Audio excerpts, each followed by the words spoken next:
सभी को नमस्कार। कल हमने किन्स का अर्थशास्त्र पढ़ा था। उसमें जो भी टर्म वगैरह थे जैसे एग्रीगेट डिमांड बराबर consume plus investment plus government expenditure plus export minus import, वो हमने पढ़ लिया था सारे के सारे। आज हम इकोनॉमी को देखेंगे कि दो टाइप की है। क्लोज्ड इकोनॉमी, यदि कोई अर्थव्यवस्था अंतर्राष्ट्रीय व्यापार नहीं करती तो उसे क्लोज्ड इकोनॉमी या क्रूसो इकोनॉमी कहते हैं। ये है क्रूसो।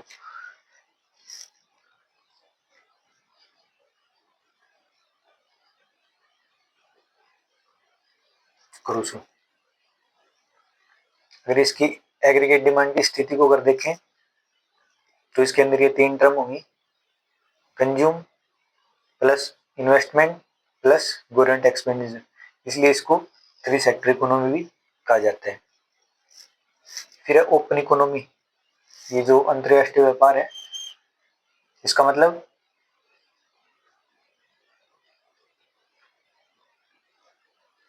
एक्सपोर्ट और इंपोर्ट। ओपन इकोनॉमी, यदि कोई अर्थव्यवस्था अंतर्राष्ट्रीय व्यापार करती है तो उसे ओपन इकोनॉमी कहते हैं। इसकी जो एग्रीगेट डिमांड की स्थिति होगी वो consume plus investment plus government expenditure plus net export. Net export ये कहाँ से आया? हमने जो किन्स के अर्थशास्त्र में पढ़ा था, एग्रीगेट डिमांड बराबर consume plus investment plus government expenditure plus export minus import, ये पढ़ा था। तो जो एक्सपोर्ट यानी निर्यात से अगर हम इंपोर्ट यानी आयात को घटा देंगे तो नेट एक्सपोर्ट आ जाएगा अपना। ठीक है, ये यहीं पे लिखा था। ये हो गए टाइप। एक्सपोर्ट इंपोर्ट नहीं करती तो ये हटा दिया। ये हटाने के बाद कितना बचा? ये तीन टर्म ही बचे, इसलिए थ्री सेक्टर। ये चारों टर्म है इसलिए इसको four sector, four sector economy भी कहते हैं। ठीक है, इसके बाद एक टर्म आता है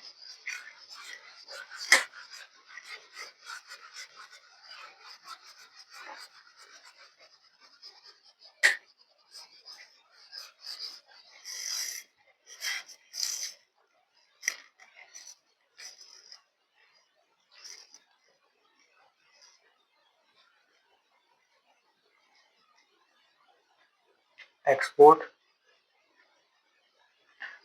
लेड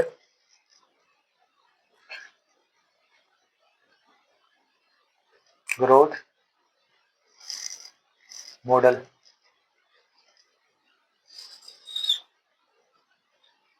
अब ये क्या है? यदि कोई अर्थव्यवस्था निर्यात को केंद्र में रखते हुए जीडीपी को तीव्र गति से बढ़ाने की कोशिश करती है, यानी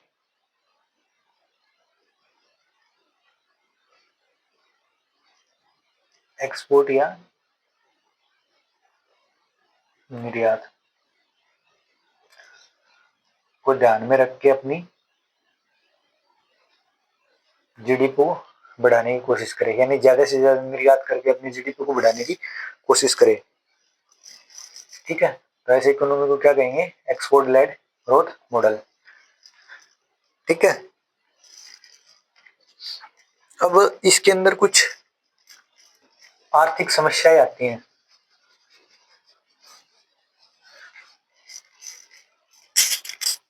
जैसे कुछ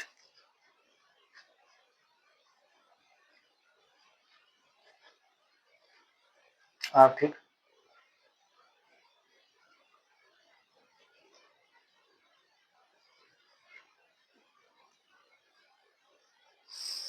समस्याएं।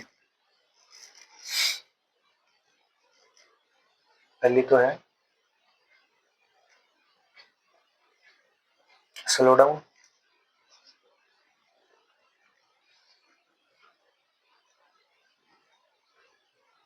कॉन्ट्रैक्शन,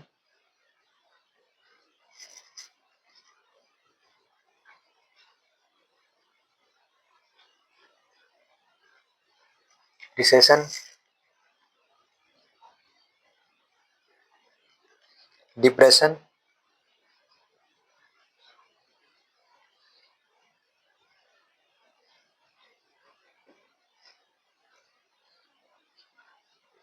और पांचवी है मेल्ट डाउन,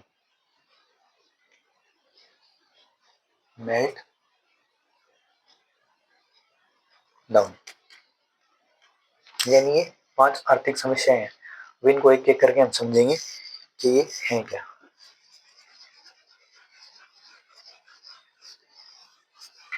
ठीक है, सबसे पहले तो स्लो डाउन।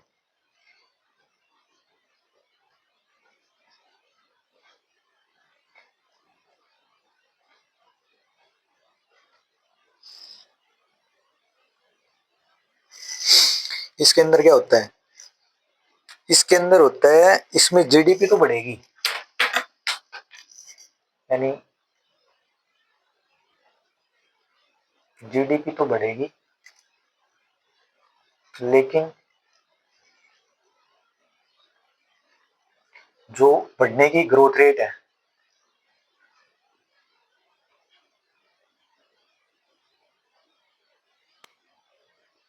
यानी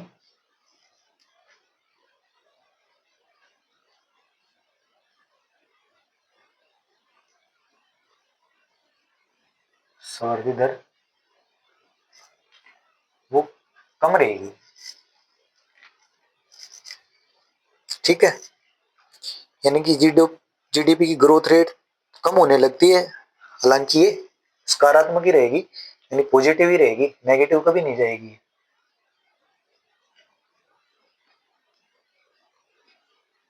लेकिन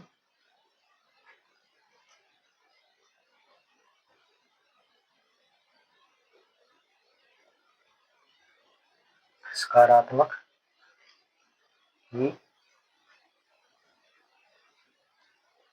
रहेगी।